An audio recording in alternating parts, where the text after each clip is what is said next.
You always hear about companies pushing drivers beyond their limits. We got a bit of a problem, dude. I'm starting to fall asleep going down the road here, and I don't have much of a window on this load. No, get much sleep today? No, I got a good 10-hour break in yesterday where I slept a whole lot, and I drove 20 miles, and I was told to go on a 10-hour break again, which I don't sleep very well after being awake for 20 minutes after a full night of sleep, you know? Kind of planners or something screwed me over. Been awake like 17, so... Yep, that happens in this business, you know? If it was like... run around the truck, do a couple jumping jacks, get some fresh air, because I'm going to tell you that fresh air is going to get you woke up better than anything else. Fresh air and a glass of water or something. Better than sleep, because, I'm telling you, I'm not safe to drive at the moment. Okay, let me tell you how this works, okay? Guarantee goes away. Okay? Service failure occurs, and if there's one more service failure in 90 days, we're done. Understand that full, square, well, and good. I understand where you're coming from. You want the load delivered. No, I'm not coming from anywhere. This is how we work at the company. I say I'm not going to hurt anybody out here on the road. Well, you know what? I don't need to jump to that. That's dramatic bullshit I don't need this morning, right? And then we're going to give you a service failure. When you wonder where your paycheck went this week, it came down to where it went tonight. Are we clear on that? In from Chicago tonight, a chain reaction accident on Interstate 55. The driver of a semi-truck accused of falling asleep at the wheel, then plowing into nearly a dozen cars. You can see the twisted metal there, the cars mangled. ABC's Alex Perez tonight on the dangers of drowsy driving in America and this newest case playing out today. It took just seconds, a mangled mess left on Interstate 55 just outside Chicago. The chaos, authorities say, caused by a truck driver who fell asleep at the wheel early this morning, plowing into nearly a dozen cars. He never even tried to brake. Don't wake me up, not in this century. Don't wake me up, 'cause you're just a ghost inside my head. You're just a ghost, you're never there. You're just a memory on my lips. You're just a ghost inside my head.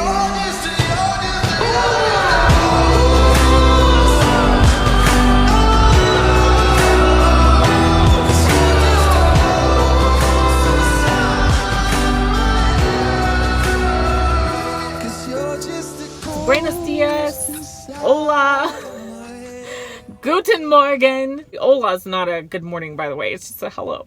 It could be a good morning, technically. Buenos dias. Guten Morgen, German. I hope you guys are doing well. If you're new to the channel, don't forget to subscribe and hit that notification bell. I promise you're not going to be disappointed. So I wanted to start a series on 3 things that truck drivers never talk about or rarely talk about that can save you so much hassle, whether you're a new driver, whether you're an experienced driver and have been out here, several years. These 3 things are things that could save you so much time, hassle, money, frustration, and allow you to make better money in the industry. So these are definitely not everything there is. I have so many more to share, but I figured I would start with a mini series of 3 different things that are so vitally important to consider in truck driving. I hope you guys enjoy. Hey guys, so I'm here hooking up to my trailer. I just got to work and went to pop the hood, do the pre-trip, and my oil looks a little funky.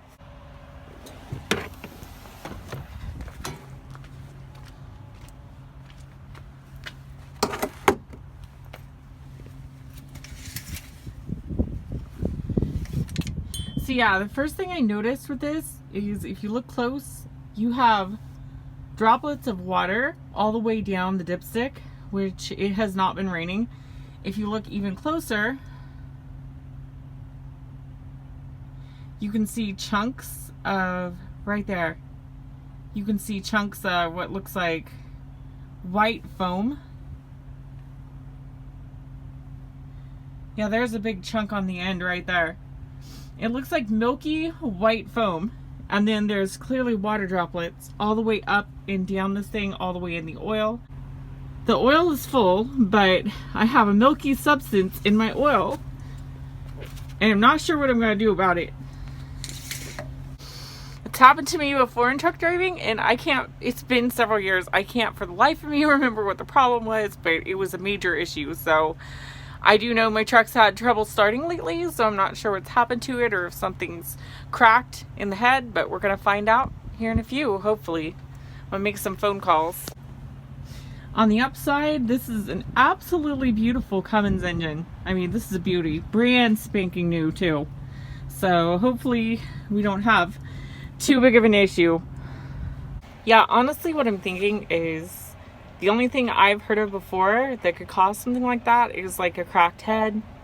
Something like that, which I don't see how that could have happened. We've got plenty of coolant. We've got plenty of oil. Everything's checked every night. I've got everything that is needed for this truck. Like, it's well taken care of. So it kind of makes me suspicious that maybe something was tampered with on this truck when I was on home time. Or on my break. I wasn't on home time yet. They're running me like crazy. But no, it makes me wonder, like, if somebody did something to this truck. Never an easy night. No. And right in the middle of peak season too. Pretty much right after I was told you might not even have a day off type of thing. So I'm like, well, that ain't happening. I'm going to run out of hours. I'll be over 70. You can't run me. So we'll see how that one goes. So yeah, we just noticed something. It looks like somebody dumped something in the oil. You could see it all the way at the top. So looks like somebody either tampered with this truck or dumped something down it. It's clearly out of place. So first of all, for those that don't know, I've been in trucking 7 years. I've driven all the way across the US, Canada, blah, blah, blah. I could get into details. I've worked oil field, drive-in, pneumatic trailers, chemical trucks, tankers. I've done a little bit of everything. So to some people, I may just be a blonde bimbo. Nevertheless, I do know a few things about the industry. So number one is something you may not think about when you're going to a shipper to pick up your trailer for the night. And this happened to me, and it was actually a couple years into truck driving. I knew better. I just fell into this. I should have checked it, and I didn't. So what ended up happening was, as you guys probably well know, if you've been driving for any length of time, if you're just getting into trucking, you're going to find out really freaking fast that there are shipping facilities, many of them, that are very busy depending on the time of day you're there. And this particular run, they were notorious for being delayed on the freight. You're going to run into that. I even have problems with that here. I won't mention who. It's just all over the place. You're going to run into this everywhere. It never fails. You'll have an 8 o'clock appointment time, like 8 in the evening, and the load won't be ready till 10. And the latest that load can leave and be there on time to delivery would be 10 p.m. That leaves you no time to pre-trip, no time for paperwork, like no time to get outside the gate with your load once you hook to that trailer. So I've been put in situations many times. Go get the paperwork, and it's a scenario like that. I've been delayed 2 hours for my appointment time. I, as the driver, did everything I was supposed to. I was there at 8 o'clock. They're the ones that delayed things because of this or that going wrong.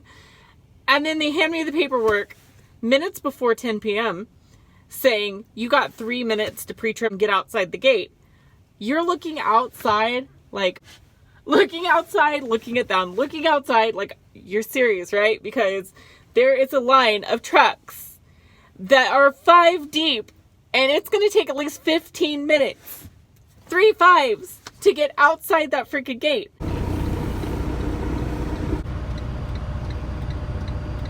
If I was already hooked to the trailer and just left right now, and I still have to pre-trip the trailer. Really?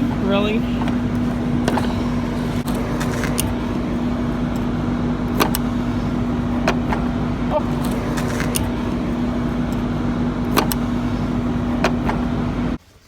So, especially on critical loads, you get in a situation where everybody's like, well, it has to go. It has to go. Right now. It has to move. Like, right now. There's no time. You just got to grab it and go. Like, check it outside the gate. If anything, just grab it. Do your pre-trip when you get outside that gate so that at least that way it looks good. Like, you checked out on time and, like, we won't get in trouble. Like, cover our ass type of stuff. So you as a driver, so many times, because it happens to me routinely, I promise you. Like, a lot of these people I enjoy talking to, like, they're very friendly. All that aside, from the business side, they put you in a situation, it's like, you're going to get in trouble, you know, blah, blah, blah, blah, blah, if you don't get this thing outside the gate. So one night, I was checking in for a load, and the load was delayed. So I've been waiting for hours. Finally get the load. They're like, this thing has to move, like, right now. Like, it's got to go. We've got people at the gate.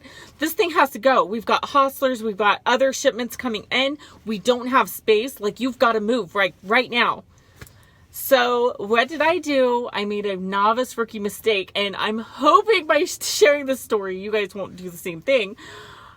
I backed under the trailer, hooked up my airlines, cranked up the landing gear, and I was like, you know what? Screw it. I'll get it outside the gate. That way the checkout time works. You know, the checkout time works. I'll make one less bathroom stop and I'll make up my time, right? I'll just pre-trip the trailer outside the gate. That way, because honestly, here's the other trap you fall into with that. Not only does it seem logical at the time because everybody's rushing you to freaking move and get out the gate like right now. Most of these shipping facilities, guys, if there's something wrong with your trailer, like lights, wiring issues, anything mechanical that could go wrong with the trailer, I would say 9 out of 10 shipping facilities do not allow a repair truck to come inside the gate because they don't want it clogging up, you know, stopping the flow of traffic or getting in the way. They want that trailer worked on outside the gate. So here I am as a driver thinking, well, this makes sense. You know, they're rushing me to get outside. I'll just get outside the gate and pull along the street, which is like a trucking staging area anyway, right? That way I'll pre-trip it out there. If there's something wrong with the trailer, then I'll just call a repair guy and everything will be good. Everybody's happy, right? No, because this particular night is the very night that there was a huge gaping hole in the side of my dry van trailer. Yeah, you would say you would think you would see it. I didn't see it. For one, I'm short. I didn't even freaking look up because I did not check that trailer. So I was thinking, I was on the mindset of mechanical issues, right? You know, if there's a mechanical issue anyway, we'll just find it outside the gate. No harm, no foul. I wasn't thinking the trailer could be damaged. And the moment, guys, that you pull outside that gate, the shipping facility will shove it up your ass. And I learned that the hard way. The moment I was outside that gate, I hit, and mind you, these people knew me. They checked me out. They saw me go outside the gate. They saw that I didn't hit anything. I simply pulled out the gate, made a right turn, a button hook turn, and then I pulled on the shoulder right outside the gate. That's it. I didn't move. I was on camera doing this, not hitting a thing. Big gaping freaking hole in the side of the trailer when I went to check it. So guess who gets blamed for damaging the trailer? Yes, the driver. I said, you checked me out. You watched me pull around the corner. You saw I didn't hit anything. You guys have freaking cameras. They're like, it doesn't matter. We're not going to get blamed for this. So I call my dispatcher. I'm like, this is ridiculous. They told me I had to leave the yard and to comply with them so that I don't get into a confrontation here, try to make the peace. And as soon as I did, I realized the trailer's been damaged by somebody who dropped it earlier in the day. And I'm like, they have me on camera. It's not my fault. We can prove it. Yeah. You know what the dispatcher said? The moment you're outside that gate, legally, it's the driver's responsibility and the driver gets blamed for it. So you'll get an accident on your record.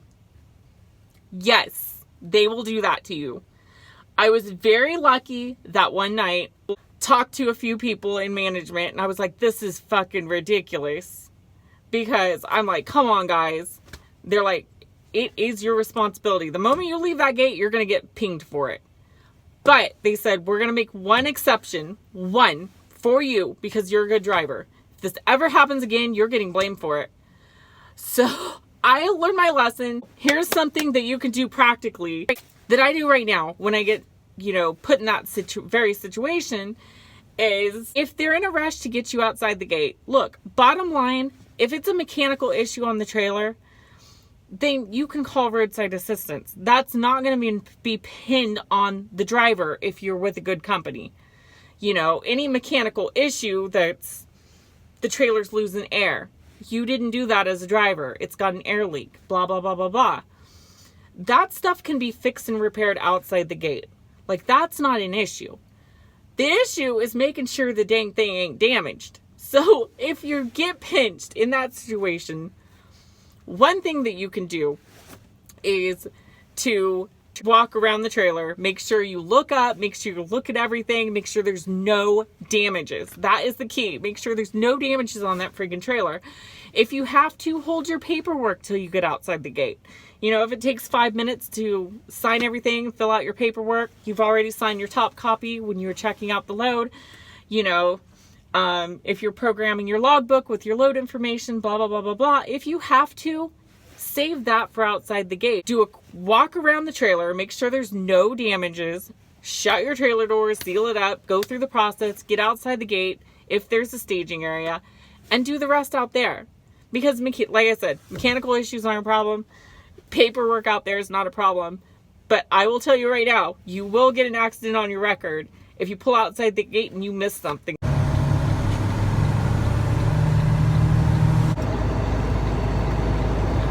See, this is exactly what I'm talking about, guys. So tonight I got here and had truck trouble. The load was done late to begin with. Had an earlier appointment time. Under no circumstances can this load leave after 10.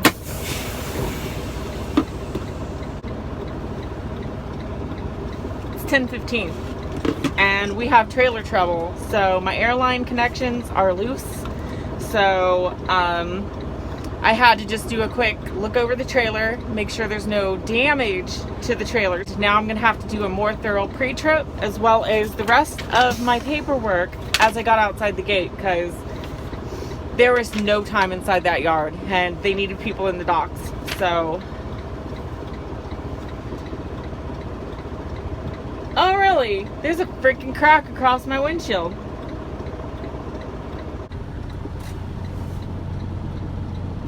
Yeah, that ain't good. So I just noticed that. My first truck went down tonight. I got a loaner truck. So, nice truck, but, obviously needs gone over, and there's just absolutely no time. It was just kind of like, here, your truck's down, you're already late. Because the truck breaking down, you gotta go. You gotta be kidding me, y'all. They called the police to wake me up.